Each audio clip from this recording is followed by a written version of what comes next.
নমস্কার বন্ধুরা, শ্রাবণীর পঞ্চব্যঞ্জনে আপনাদের সকলকে জানাই স্বাগত। আশা করি আপনারা সকলেই সুস্থ আছেন, ভালো আছেন। নববর্ষ উপলক্ষে যে রেসিপিটা আপনাদের সামনে নিয়ে চলে এসেছি সেটা হচ্ছে বুন্দিয়া লাড্ডু। চলুন তাহলে শুরু করি। লাড্ডু বানানোর জন্য এখানে 150 গ্রাম বেসন নিয়ে নিয়েছি। অল্প অল্প জল দিয়ে বেসনের ব্যাটারটা তৈরি করে নেব।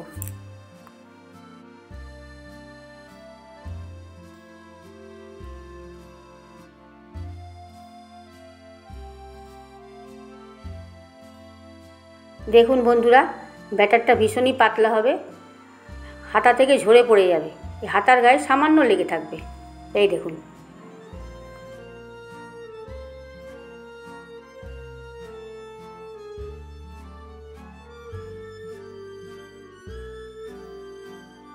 এখানে একটা অ্যালুমিনিয়াম ফয়েল নিয়ে নিয়েছি।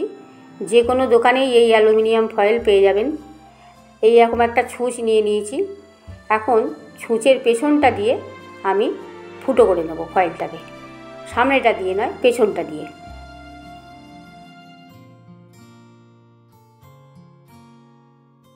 দেখুন বন্ধুরা, ছিদ্রগুলো ঠিক এইভাবে করে নিয়েছি।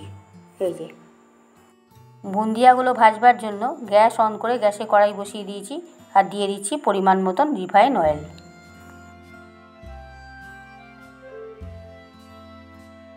তেলটা গরম হয়েছে নাকি ব্যাটারের থেকে একটুখানি নিয়ে 1 ফোঁটা মতন ফেলে দিলাম।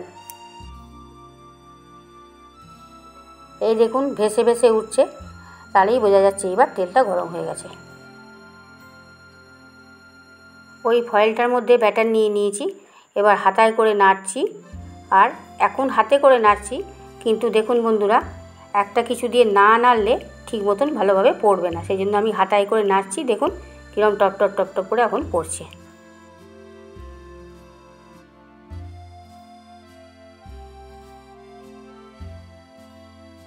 দেখুন বন্ধুরা, বুন্দিয়াগুলো ভাজা হয়ে গেছে। একটা ছাঁচায় করে আমি একটা পাত্রে তুলে নিচ্ছি।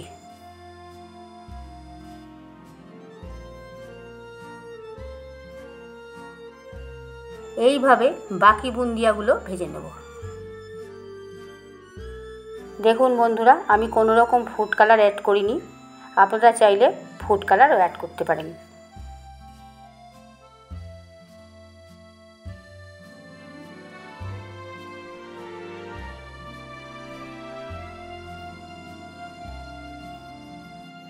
বুন্দিয়াগুলো সব ভাজা হয়ে গেছে। এখানে যতটা পরিমাণ বেসন নিয়েছি ততটা পরিমাণই চিনি নিয়েছি, মানে 150 গ্রাম। গ্যাসে অন করে গ্যাসে কড়াই বসিয়ে দিয়েছি, আর একটা কড়াই, ওর মধ্যে দিয়েছি 1 টেবিল চামচ ঘি। এইখানে কিছু কিশমিশ, কাজু বাদাম টুকরো করেছি, আর নিয়েছি কিছু মগজদানা। ঘিয়ের মধ্যে, ঘিটা গরম হয়ে গেছে, ঘিয়ের মধ্যে দিয়ে দিলাম। একটু ভেজে নেবো এগুলোকে।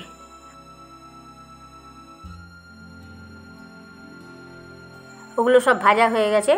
ওই কড়াইতেই চিনিটা দিয়ে দিলাম, আর দিয়ে দিলাম এই বাটিরই হাফ বাটি পরিমাণ জল। দেখুন বন্ধুরা, রসটা কোনো 1 তার 2 তারের প্রয়োজন নেই, একটু চটচটে মতন হলেই হয়ে যাবে। এখন একটু চেক করে দেখছি, রসটা চটচটে মতন হয়ে গেছে মনে হচ্ছে, আর একটু সামান্য হলেই হয়ে যাবে। হ্যাঁ, এইবার রসটা হয়ে গেছে, চটচটে ভাব। এখন গ্যাসের ফ্লেমটা অফ করে দিয়ে এইবার বুন্দিয়াগুলো এর মধ্যে দিয়ে দিলাম। বুন্দিয়া দিয়ে এইবার গ্যাসের ফ্লেমটা আবার অন করে দিলাম, দিয়ে বুন্দিয়ার সঙ্গে রসটার সঙ্গে ভালো করে নাড়াচাড়া করে দিতে হবে। বেশ খানিকক্ষণ নাড়াচাড়া করে নিতে হবে। গ্যাসের ফ্লেমটা কিন্তু লোতেই থাকবে, একদম হাই করা যাবে না। এখন এর মধ্যে দিয়ে দিচ্ছি ভেজে রাখা কিশমিশ, কাজু বাদাম, মগজদানা। এগুলো দিয়ে ভালোভাবে মিক্সড করে নিচ্ছি। নাড়তে নাড়তে রসটা বেশ শুকিয়ে এসেছে, তখনই আমি এর মধ্যে দিয়ে দিলাম হাফ চামচ পরিমাণ এলাচ গুঁড়ো, আর একটুখানি নেড়েই আমি নামিয়ে ফেলব। এখন এর মধ্যে দিয়ে দিলাম 1 চা চামচ পরিমাণ ঘি। ঘিটা দিয়ে ভালোভাবে মিশিয়ে নিলাম হাত দিয়ে। এইবার লাড্ডুর মতন করে পাকিয়ে নেব। রসটা কিন্তু বন্ধুরা বেশি শুকোবেন না, একটু রস রস থাকতে নামাবেন, ওটা নিজে থেকেই শুকিয়ে যাবে। লাড্ডু পাকাতে পাকাতেই শুকিয়ে যাবে।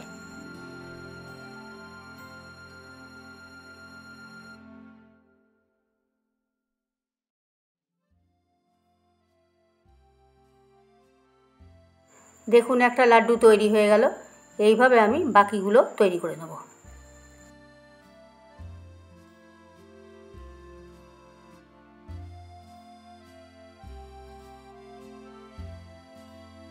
এইভাবে আপনারা পয়লা বৈশাখ উপলক্ষে বুন্দিয়া লাড্ডু বাড়িতে বানিয়ে ফেলুন আর গণপতির ভোগ দিন, প্রসাদ পান, দেখবেন ভীষণ ভালো লাগবে। এইভাবে আপনারা বুন্দিয়া লাড্ডু বাড়িতে বানিয়ে ফেলবেন। খুব সহজেই এই লাড্ডু বাড়িতে বানানো যায়।